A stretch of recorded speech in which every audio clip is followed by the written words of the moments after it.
Continues for those responsible for a mass shooting at a Toronto barbecue that killed 2 people and injured 23 others. And now police say they're concerned about possible gang retaliation. Toronto's Mayor Rob Ford is also laying the blame squarely at the feet of street gangs, saying it's time for the city to, quote, declare war on them.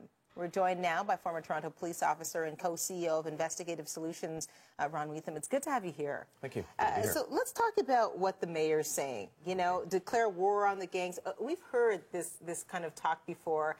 It really hasn't led to any action. We're still seeing these shootings. What should be done? Yeah. Well, first and foremost, and I know some would say it's rhetoric, but we need more police officers.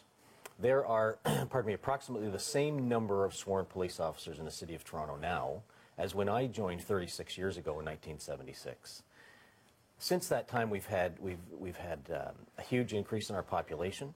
We've had to create various squads within the Toronto Police Service to deal with various crimes. For example, 36 years ago, we didn't have to have a guns and gangs unit. We didn't have to have a child pornography unit. We didn't have to have police officers in walking the halls of the high schools. So the force is spread thin. It's spread thin. Yeah. So there's not as many frontline police officers. We need more police officers. The chief and the police officers in the Toronto Police Service are spread too thin.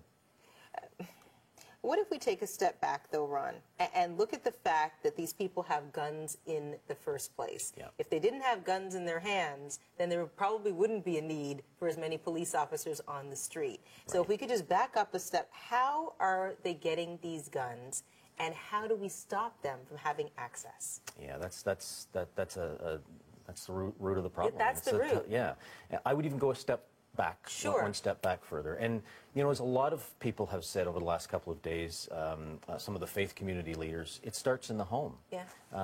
Where are the parents? You know, how is it that these young people get this gang mindset and want to be part of the gang culture in the first place? So we can go back even that far. We can't pay the police, we can't pay social workers to raise our children. So getting to your point about how do the guns get here and what do we do about it? Because there seem to be more and more. Yes, and that's they're mostly coming up from the U.S. And as these gangs increase, as more people want to join gangs, as more young people want to get involved in this activity, they want to have guns, and they're accessible. Further to your point, because I think it was a good one about family and about community, because it really does take a community to raise a child, and maybe we're getting away from that. Right. And there has to be more involvement on that end. So maybe a comment or two more on that, and the fact that being in a gang for young people fills a void. It does. It's a family of another kind, isn't it? Exactly. Yeah, you know, and I've been watching the media closely over the last few days and reading what's in the papers and whatnot, and some of the faith leaders, Senator Don Meredith, for example, I know Don well, and Don is a big proponent of where are the families, where are the fathers. There's so many fatherless homes in the black community now, and let's be honest, these you know, this is all happening in the black community, and there clearly is a problem here.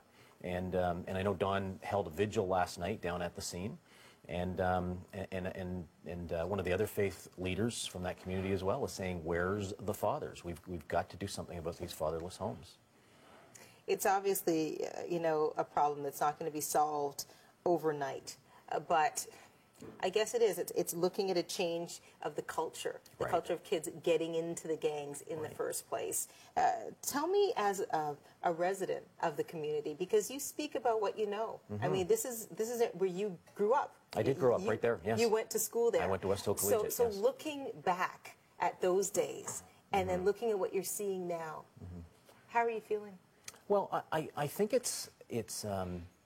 I think our whole society has gone downhill in the past 36 years, and I don't think it's just one segment of the community. I think our values have decreased over the past several decades, and I think we're seeing the result of it. You know, the family home, the faith-based homes, etc., are just not there anymore, and I think we're paying the price for that.